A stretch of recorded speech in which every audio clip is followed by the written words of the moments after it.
우리가 이 땅에 사람으로 살아가지만 사람이며 하나님이신 우리 주 예수 그리스도를 믿고 예수 그리스도를 통하여서 저희가 하나님께 나아가게 하시니 감사합니다. 이 땅의 수고를 끝난 후에는 영원한 하나님과의 교제 속에서 쉬고 또 예수님 재림하신 후에는 새하늘과 새 땅에서의 아름다운 삶을 누릴 것입니다. 그 땅을 사모하면서 이 땅 몸을 가지고 이 땅에서 저희들이 살아갑니다. 우리 주 예수님께서 하늘로 가시면서 내가 세상 끝날까지 너희와 항상 함께 있겠다고 약속하셨습니다. 성령님을 통하여서 함께 하십니다. 특별히 예배 가운데 함께 하시고 성찬의 빵과 포도주 가운데서 저희들이 명령대로 성찬을 행할 때 저희와 같이 계십니다. 오늘도 주께서 성찬에 우리와 같이 함께 하심을 배울 때에 바로 이 순간에도 성령님을 통해 함께 하시는 우리 주 예수 그리스도와 친교하는 시간 되게 하여 주시옵소서. 주 예수 그리스도 이름으로 기도드립니다. 아멘. 오늘 요리문답 29주로 하나님 말씀 배웁시다.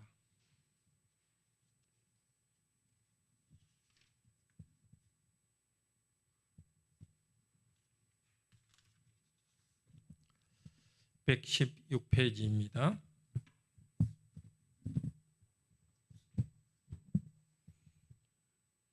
78문. 떡과 포도주가 그리스도의 실제 몸과 피로 변합니까? 아닙니다. 세례의 물이 그리스도의 피로 변하는 것도 아니고 죄 씻음 자체도 아니며 단지 하나님께서 주신 표와 확정인 것처럼 주의 만찬의 떡도 그리스도의 실제 몸으로 변하는 것은 아닙니다. 성찬의 떡을 그리스도의 몸이라고 하는 것은 성례의 본질을 나타내는 성례적 용어입니다.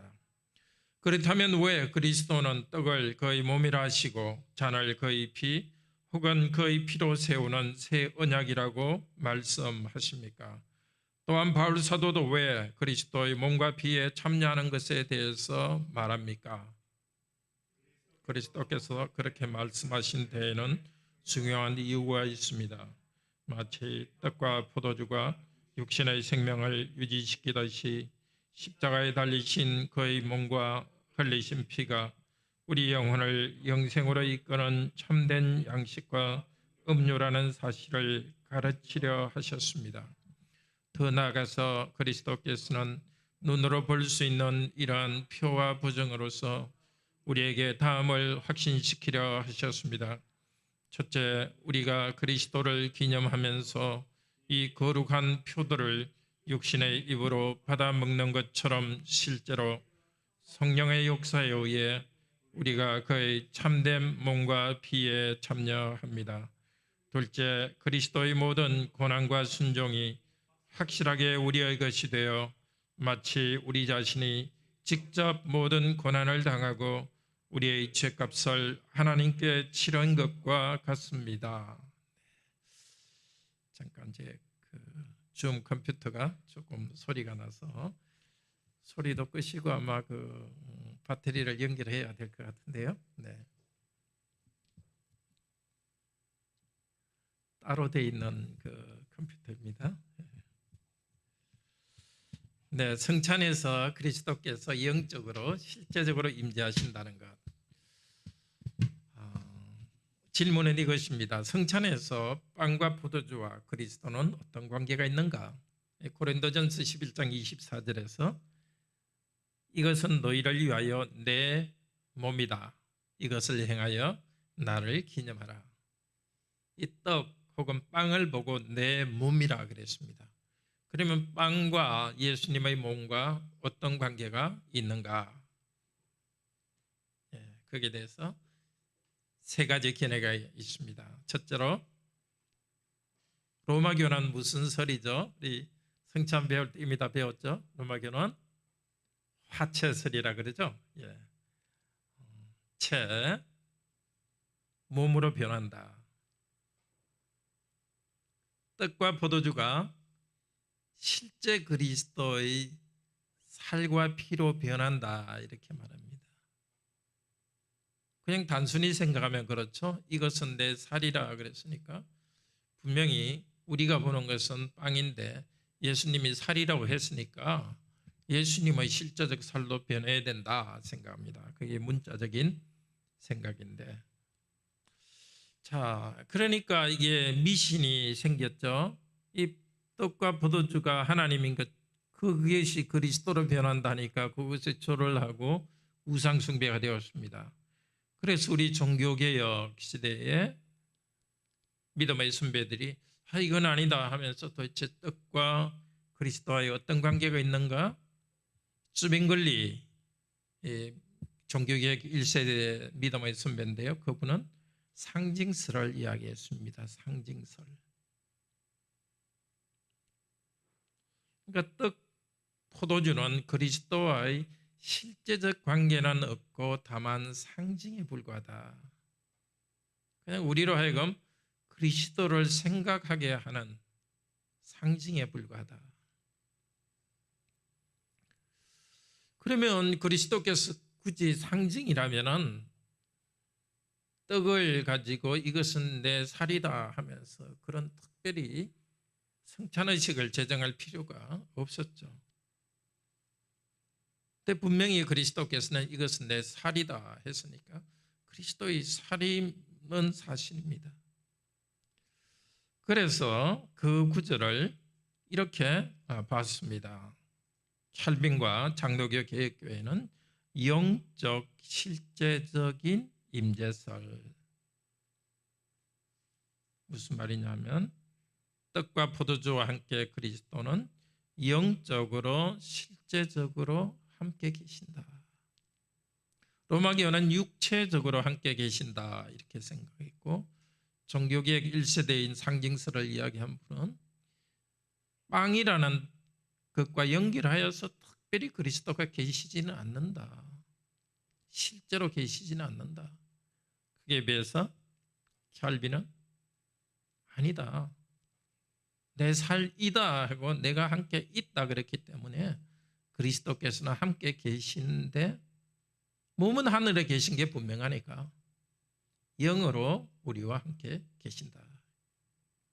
로마 가톨릭은 사실 말이 안 되는 거죠. 그리스도는 몸을 가지고 하늘에 계신데 땅에 그리스도의 몸이 있다고 하면 말이 안 되죠. 근데 이제 상징과 이 영적 실제적 임재서로의 차이는 조금 어렵기는 하지만은 상징과 환유라는 비유법의 차이입니다. 환유라는 게 좀 처음 들으니까 복잡한데 이 두 개를 비교해 보면 아주 쉽습니다. 사랑하는 사람에 대해서 당신은 나의 태양이다 이런 표현을 쓴다 합시다. 여기에서 태양이라는 실제 태양과 당신과는 아무 관계가 없죠. 다만 당신은 태양의 빛, 힘 그런 것을 가지고 있다. 태양의 어떤 속성을 이야기합니다. 태양 그 자체와 이 당신은 관계가 없습니다. 그렇지만은 영국의 왕관은 흔들렸다 이런 표현을 봅시다. 여기에 영국 왕관은 왕이 아니지만은 왕관이 있는 곳에는 왕이 실제적으로 있죠. 그 왕관과 영국 왕은 실제적으로 관계가 있습니다. 영국이 정상적인 국가라면은 멀리서 볼 때 누군가가 왕관을 쓰고 있으면 저기에 영국 왕이 있다는 걸 분명히 알 수 있습니다. 그러니까 영국의 왕관은 흔들렸다 이런 표현에서 영국 왕을 왕관이라고 말할 수 있습니다. 왕관이 왕은 아니지만은 그 왕관은 왕과 함께 같이 있기 때문에 왕을 왕관이라고 말할 수 있어요. 그래서 상징과는 다른 겁니다. 당신은 나의 태양이다 할 때 태양과 당신과 태양이 실제적으로 함께 있지 않아요. 마찬가지로 우리 주님께서 이것은 나의 빵이다, 이것은 나의 살이라 하면서 빵을 주었는데 빵과 빵이 있는 곳에는 성찬의 빵이 있는 곳에는 주님께서 함께 계십니다. 실제적으로, 영적으로. 그런데 이걸 상징으로 봐서는 안 됩니다. 빵을 보고서 주님이 이것은 나의 살이다, 내가 여기 있다 하는데 이건 상징이라고 봐버리면 주님께서는 빵과 함께 계시지는 않고 그냥 빵이 말하는 뭐 생명이라든지 그런 것을 주는 분이다 이것만 깨우치기만 하는 거죠. 지금 여기 우리 성도님 몇 분이 와서 같이 참여하고 있는데 성도님들이 참 사랑이 많은 분입니다. 성도님들의 사랑에 대해서 내가 생각하는 게 아니라 여기 성도님이 같이 계시면서 저와 이 사랑의 눈빛을 주고받습니다. 여기 실제로 여기 있듯이 그리스도께서 빵과 함께 영적으로 실제적으로 계십니다. 이것이 제일 맞는 말이겠죠. 아무 관계도 없다? 그 말이 안 되죠. 그렇지만 빵이 살로 변한다? 그것도 또 미신적이죠. 근데 이렇게 앞서간 선배들이 잘 이 뜻이 뭔가를 잘 가르쳐 주었습니다. 실제 이 캘빈 선생이 쓴 기독교 강요에는 이 성찬의 빵은 그걸 예수 그리스도의 몸이라 하는 것은 환유다, 이렇게 환유법이라 하는 것이 여러 번 나옵니다. 실제로 그분이 영적으로 계시다는 것입니다. 예, 이게 오늘 핵심이고요. 화채젓은 이렇게 그리스도의 실제적 몸으로 변한다고 생각하기 때문에 포도주는 교인들에게 주지 않습니다. 빵은 떨어뜨리면 먹어도 되는데 포도주는 떨어뜨리면 그리스도의 실제 피인데 주워 담을 수 없으니까 주지 않습니다. 루터는 공제설을 이야기했는데 빵과 포도주와 함께 실제로 그리스도의 몸이 함께 한다고 생각했습니다. 조금은 복잡한데요. 빵과 포도주와 함께 그리스도의 몸이 있다 하니까 조금 미신적이진 않죠. 그렇지만은 저는 아무리 생각해도 캘빈 목사님이 가르친 것이 옳다고 생각이 듭니다. 자, 78문에 표와 기념의 의미가 무엇인가 하는 것인데요. 출애굽기 우선 6월절에 대해서 보면 출애굽기 13장 7절에서 6월절을 손의 기호, 미간의 표 이렇게 말했습니다. 이 기호와 표 이런 것을 뭡니까? 실제 우리 번역은 이렇게 거꾸로 되어 있는데요. 사실은 이제 기호가 표고 뒤에 있는 표가 기념입니다. 그러니까 기념과 표를 이렇게 출애굽에서 같이 말하고 있습니다. 그러니까 성찬에서 구약에서 6월절은 기념과 표였는데 성찬에서도 예수님을 기념하는 것은 단순히 기억하는 것이 아니라 실제적인 것을 나타내는 표시입니다. 고린도전서 11장 25절에 이것은 내 몸이다. 이것을 행하여 나를 기념하라. 주의 죽으심을 오실 때까지 전하는 것이니라. 성찬은 주의 죽으심과 부활을 선포하는 것이면서 그 성찬 단순히 말로 선포하는 것이 아니라 세상 끝날까지 나와 너희와 항상 함께 있겠다고 하신 우리 주님께서 우리와 함께 임재하십니다. 창세기 17장에서 할례에 대해서 이야기하면서 우리 다운편에 있는 것 같이 읽을까요? 할례에 대해서 이것이 나와 너희와 너희 후손 사이에 지킬 내 언약이니 내 언약의 표 할례를 받지 아니한 남자는 내 백성 중에서 끊어지리니 그가 내 언약을 배반하였습니다. 자, 만약에 구약에 할례와 하나님의 언약 백성 되는 것이 단순히 상징에 불과하다면 할례 안 받아도 괜찮은 거죠. 나 여기에서 백성들이 할례를 받지 않으면 내 백성 가운데 끊어지리라 해서 할례라는 것이 백성됨과 밀접하게 연결되어 있습니다. 단순한 상징일 수가 없습니다. 요한복음 6장에서도 예수님께서 말씀하셨습니다. 6장 53절 같이 읽읍시다.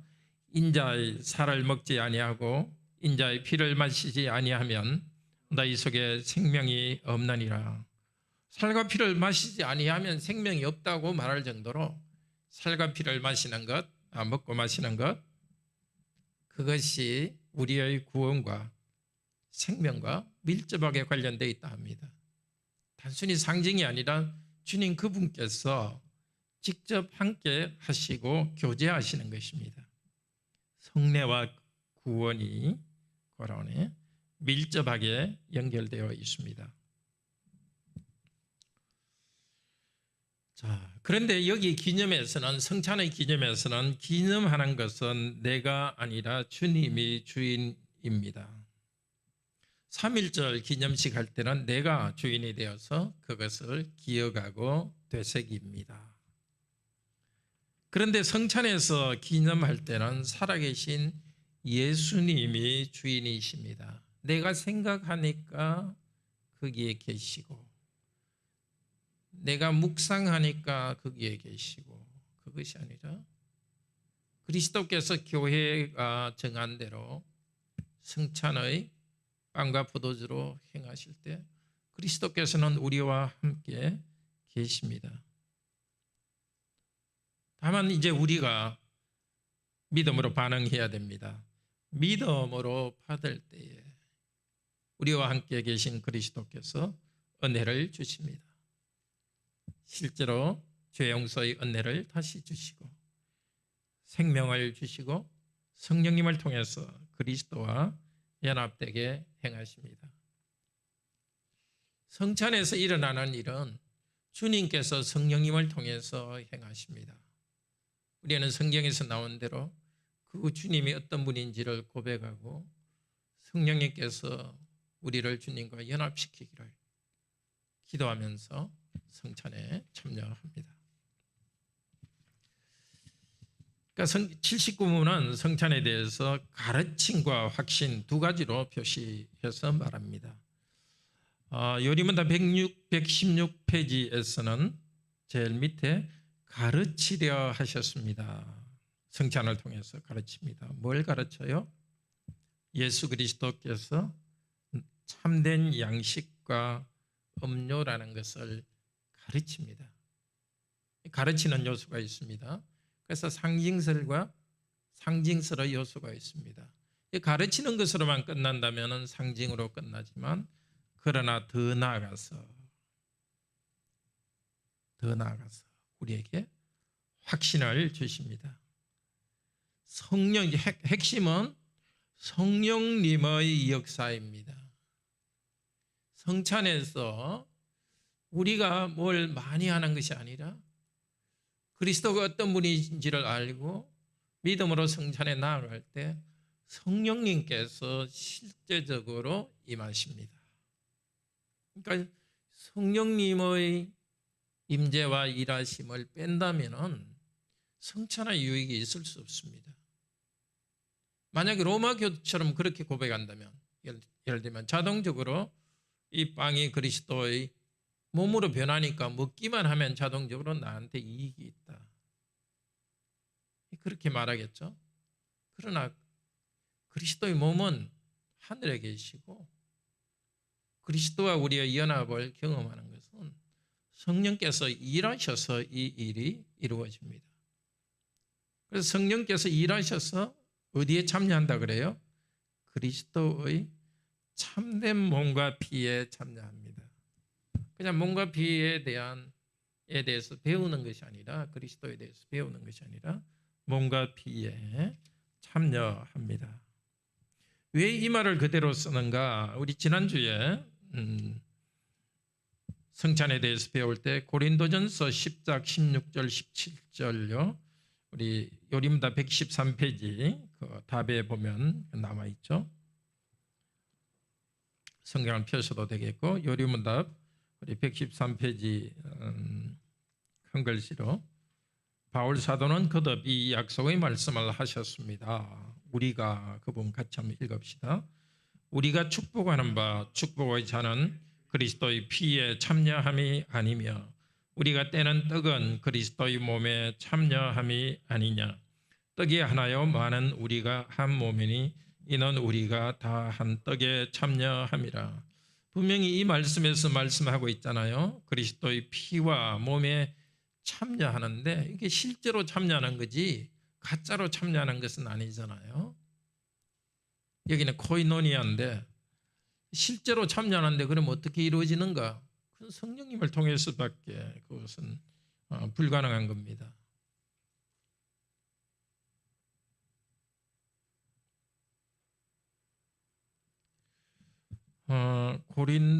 고린도전서 12장 9절 한번 봅시다.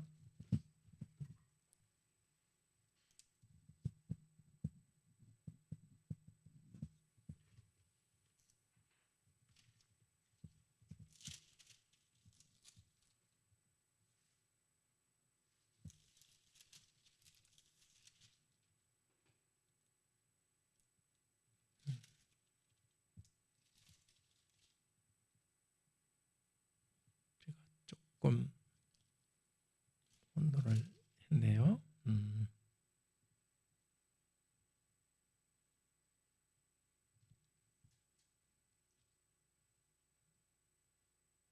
너희가 떼는 떡은 10장인 것 같은데요.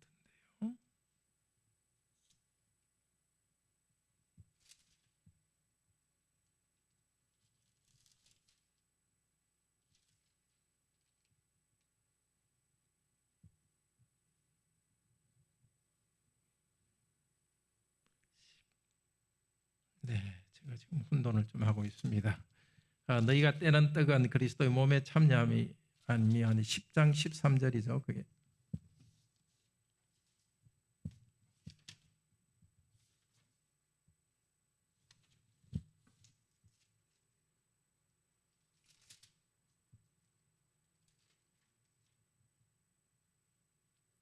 네, 다음에 좀 찾아야 되겠습니다.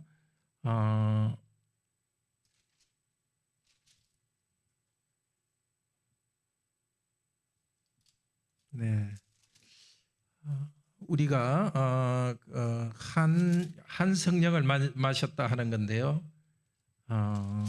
제가 그 구절을 메모했는데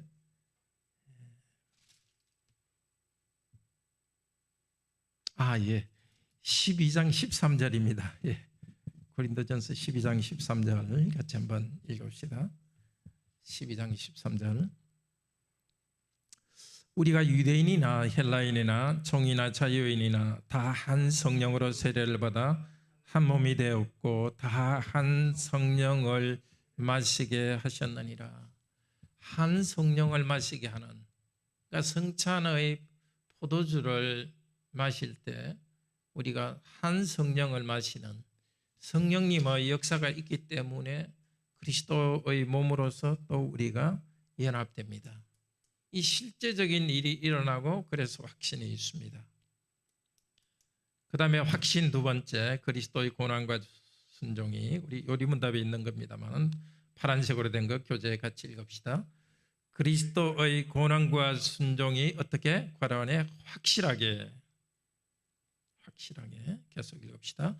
확실하게 우리 것이 되어 마치 우리 자신이 직접 모든 고난을 당하고 우리의 죄값을 하나님께 치른 것과 같습니다.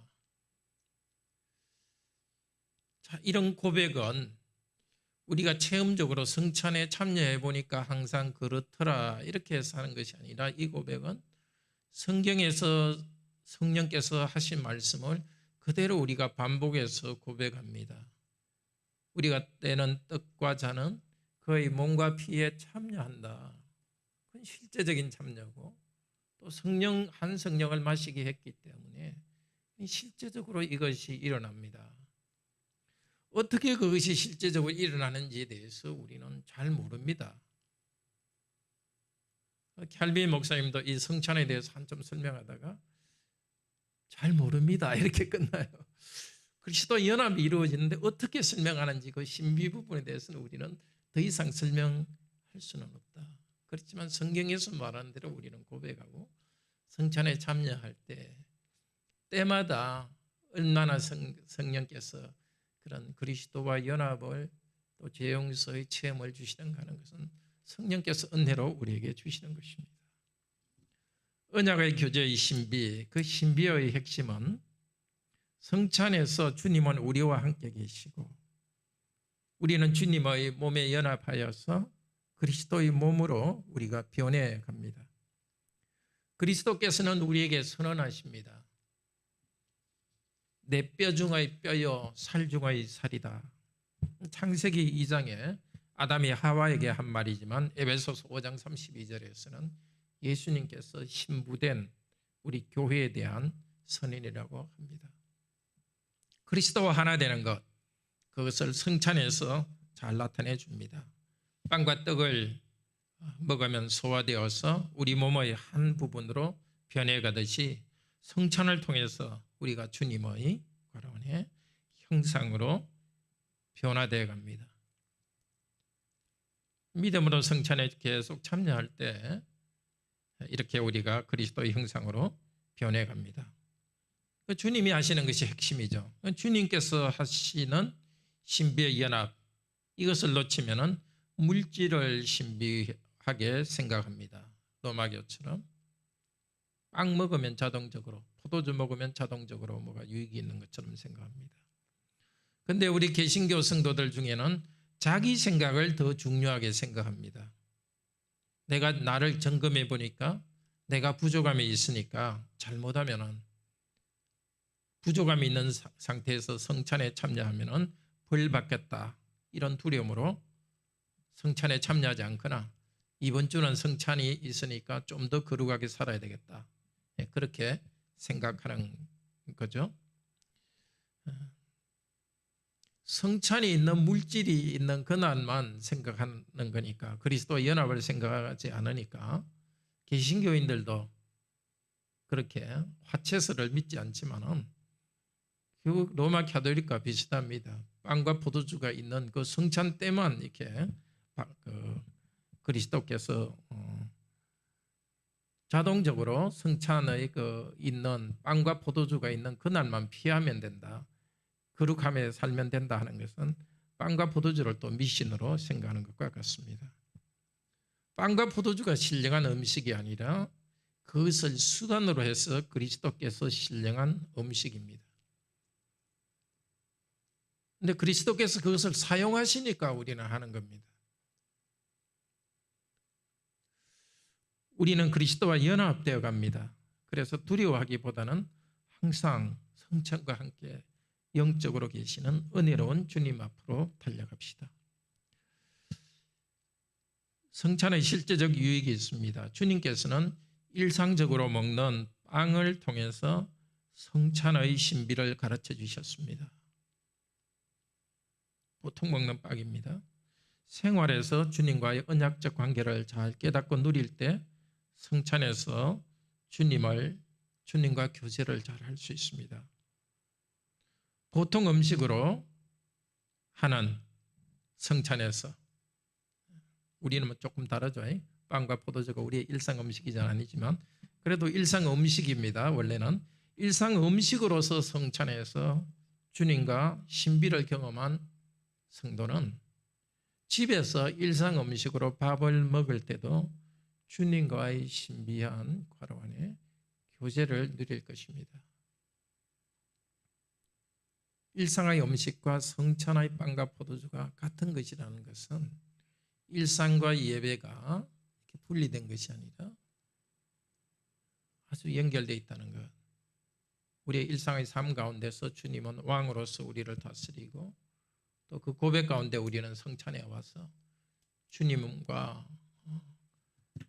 경배하며 친교를 나누고 또 빵과 포도주를 가지고 주님과 친교를 하는 우리들은 우리가 밥을 벌기 위해서 경제활동을 하기 위해서 땀 흘리는 그 순간들, 또 주신 것으로 먹고 마시는 순간에서도 성찬 때 만났던 주님 앞에서 우리는 행합니다. 혹시 질문 있으세요?